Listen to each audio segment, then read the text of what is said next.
Welcome to the Racers Roundtable, a podcast sponsored by the Eastern Museum of Motor Racing, where history meets horsepower and legends live on.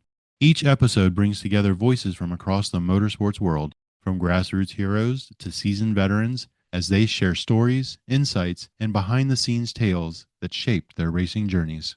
Whether you're a diehard fan of dirt tracks, drag strips, or open-wheel icons, the Racers Roundtable is your seat at the table for candid conversations and timeless memories from those who lived it. Strap in tight because it's time to talk racing history one lap at a time.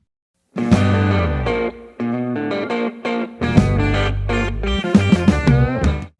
I'm sorry to say, Hair's not here, so you're gonna put up with me today.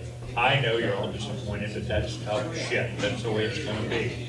Anyhow, before we get into our subject matter for today, I had a guy I thought worth coming up here, Billy Wentz. Billy? How you doing? You guys glad to be here. This is a very impressive museum, and thank you for all the work you guys did to put this thing together. Billy delivered parts from Bethlehem over here to me today, and I offered to go pick them up. Billy's 96 years old, and I raced with him a little bit. He drove for SCAT Team for I think 8 years, something like that. I know he's got one story when he had a good sprint car race. You want to tell us that story about how you run third in the heat race or feeling the car out? At the Grove? Yes. Yeah. I can tell you a better story. I stand corrected. URC had a race at Williams Grove, and we would invite all the people as long as they conform to our rules. That means Kenny Wells, Jan Opperman, Mitch Smith, whoever wanted to come in, and I'll tell you what, those guys were just awesome. There was no contest. Well, we drew for starting spots. I got the pole position. And guess who was outside? Kenny Wells in Whiter's car. So I thought, well, this is going to be no contest. It was a Sunday afternoon, and the cars, we couldn't grab that track at all. It was slick as can be. It was just right. I had a 327 that was half wore out, and I heard that Whiter car next to me. I thought, this is going to be fun. We come down for the green flag. All I heard was buzzing on outside. And I grabbed the racetrack and I took off. This went on. We had 4 restarts, and every restart I beat them to the punch. I come off first. But by the time I got going good, they got pictures of it. The front shocks went out.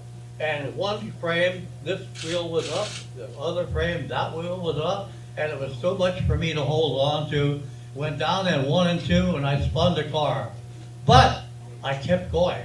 And I thought, well, I come out about 10th or 11th from first. And I thought, well, I'm still in the race. So I came out, and they give me the black flag. That can't be for me. So Louis Coons was the starter that day, and I refused to come in. They almost had to come out there and yank me out of that car. I come in, and I was so goddamn mad for him doing it. I said, I didn't spin and stop, I just spun. He says, well, the guy in the corner with the yellow flag, he hung it up. He said, I had no choice. I said, well, at least I give him a little bit of a run for money. But to start alongside of Kenny Wells in any car, it was a thrill for me. I would go to the Grove every chance I get. And we always had underpowered cars. Just for Scatzy? No chance. With Scatzy? Yeah, with Scatzy's car. Well, they were always underpowered. We did pretty good. We qualified, and I guess one year we got a 7th or 8th out of it, and it wasn't too bad. Just the idea of going out and competing with these guys, it was just awesome. But I'm talking about 1962. You had a ride you were going to go to Florida with, and you. Yeah. Okay. I got a call one day. It was in the wintertime, and it was a guy by the name of J.J. Smith from Stratton. Said, Bill, do you want to go to Tampa and drive my car? I had to think that one over. I said, hell yeah. Yeah, I'll be there. Now, I didn't know if I could get time off, but I was going no matter what. So we made arrangements. He said, I want you to come up to the garage, get fitted in the car, we'll talk about the arrangements about how to get the car down. You're going to have to take it down. He worked for the railroad, so he just rode the railroad. So now I'm all pumped up. I'm going to go to Tampa. I had my bags packed, everything ready. A week before I was ready to leave, I got a phone call from his kid. He said, hey, my dad fell and broke his arm. I said, really? I'm sorry to hear that. He said, we won't be going to Florida. I said, well, the car is ready to go, isn't it? He said, yeah, but that car don't go unless the old man goes. I said, well, you can travel with a broken arm. It ain't that bad. He said he's not going to take the car down. And I thought, oh, shit, you don't know how pumped I was? He said, listen, in a couple months it'll be nice and the Grove will be open, so you'll have the ride for the Grove. Well, I guess I had to wait for the Grove. It finally came around, race day. I'm ready, I'm pumped. So I go out there. It was a pretty good race car. It had a flathead Ford. They ran pretty good, and it was a decent ride. I go out there, I get fitted in the car. We go out, warm-ups, the car felt great. We got a fourth, I'm taking it easy, peeling the car out. I thought, good. Now we're all set for the feature. I figured, I think I could eat a hot dog. So I went down to the stand, I got a hot dog and a Coke. And I'm talking to my buddies down there. Oh, it's getting feature time. I better get back up there again. So I walk up the hill. I look at the car. Somebody's sitting in my car. I felt like the Three Bears. Somebody's in my bed. Who might that have been? I don't know. I looked at it, says, Maguire. It was Maguire. What the hell are you doing in my seat? He says, I'm driving the car. I said, the hell you are. He says, I'm driving the car. I said, how'd that happen? And the owner didn't even want to talk to me. He was embarrassed. So I finally collared him. I said, hey, what's going on? I drove the car. He said, listen, Bill, I'm going to pay you for the heat. I said, you paid $10. He said, I'll pay you for the heat, but Jimmy's going to drive the car in the feature. I said, why? I qualified the car. He said, well, Jimmy says, you don't have the experience he has, and he could do a much better job. I said, if this son of a bitch can drive like he talks, he's going to win the feature today. Well, you want to hear the end of the story? Yes, we do. It was kind of sweet to me, but not to wish anybody bad luck. He followed it up in the feature, and loading it up on a trailer, I walked over and I said, you know what? I could have done that myself.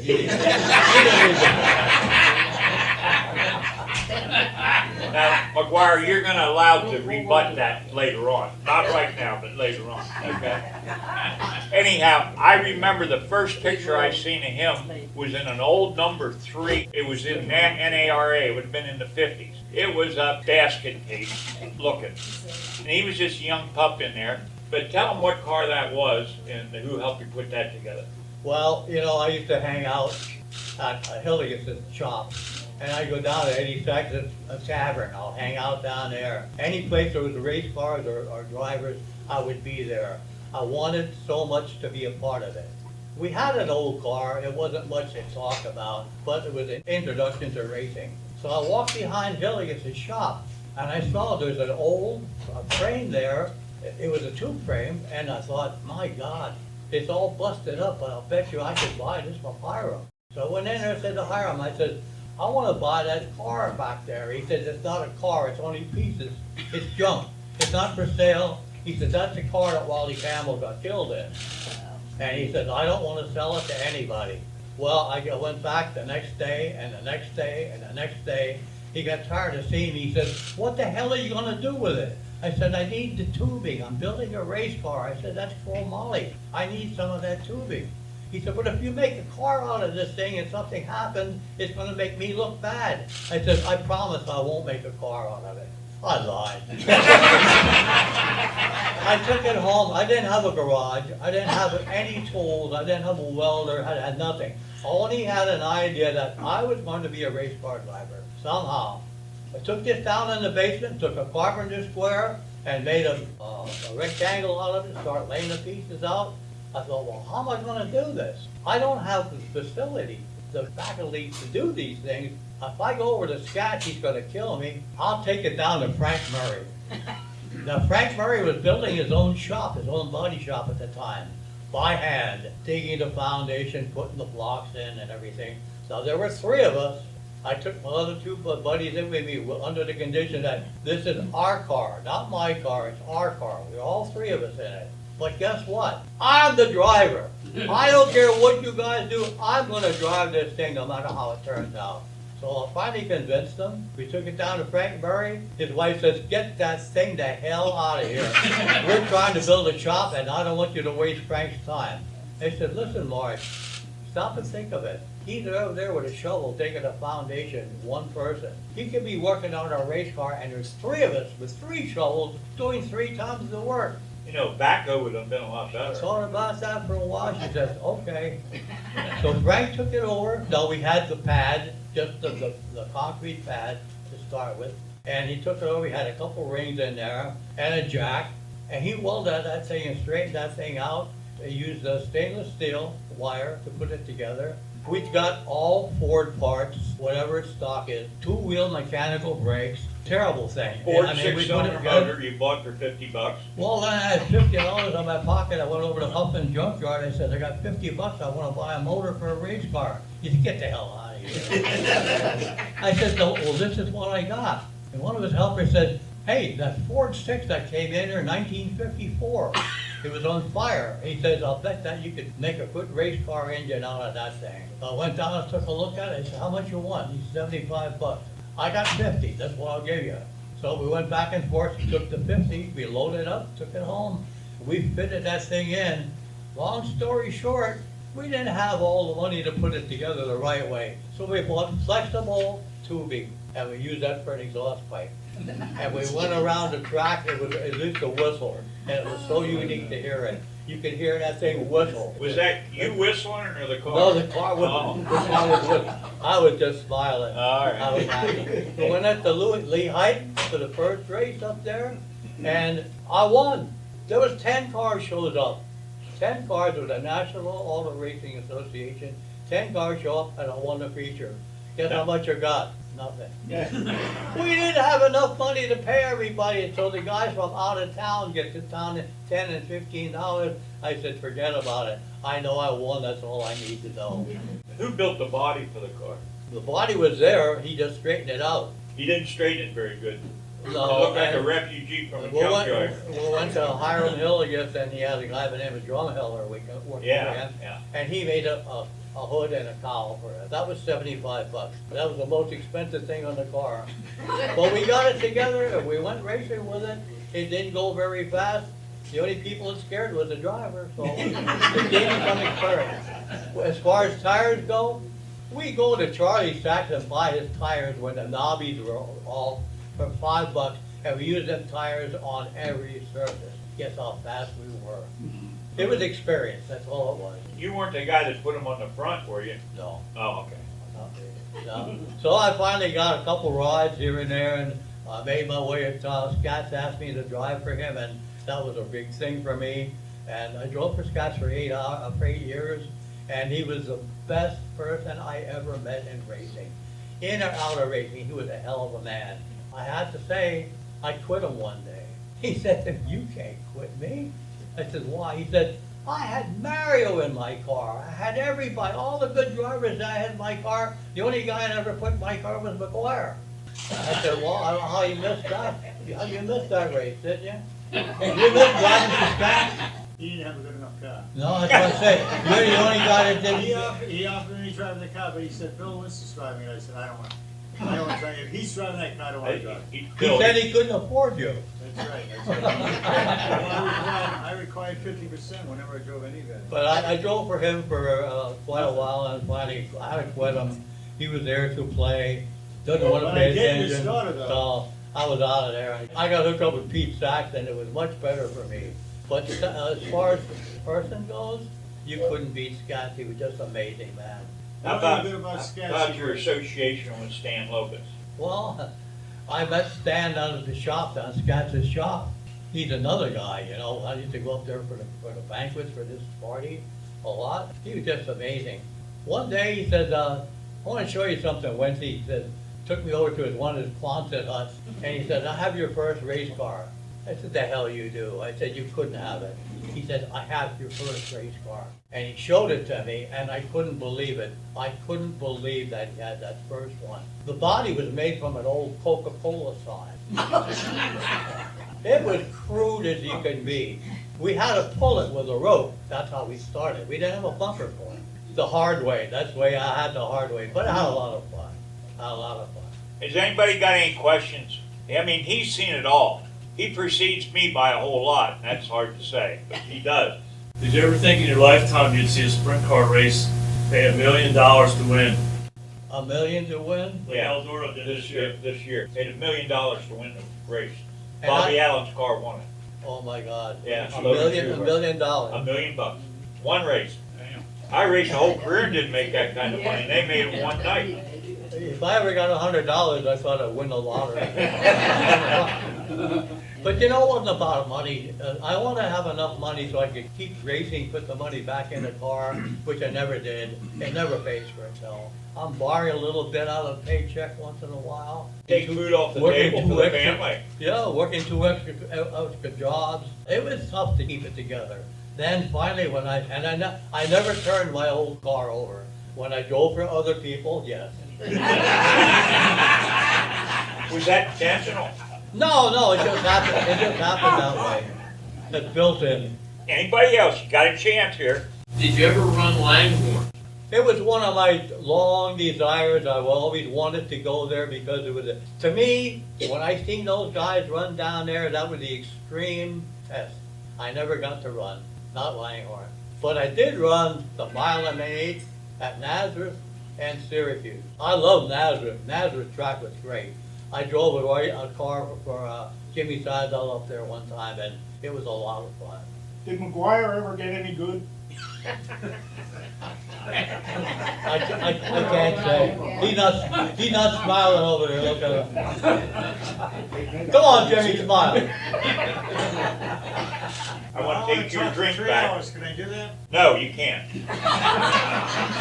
What do you want me to do?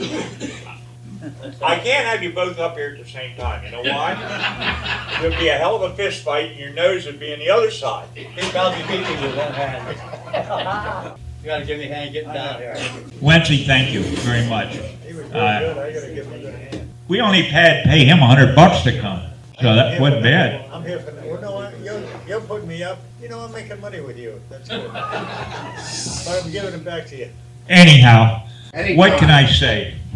Now, you heard how you cut him out of a ride, and he told the story pretty good, I thought. Is there a rebuttal to the story? Of course there is. It was all a lie. It didn't happen that way? Half a lie.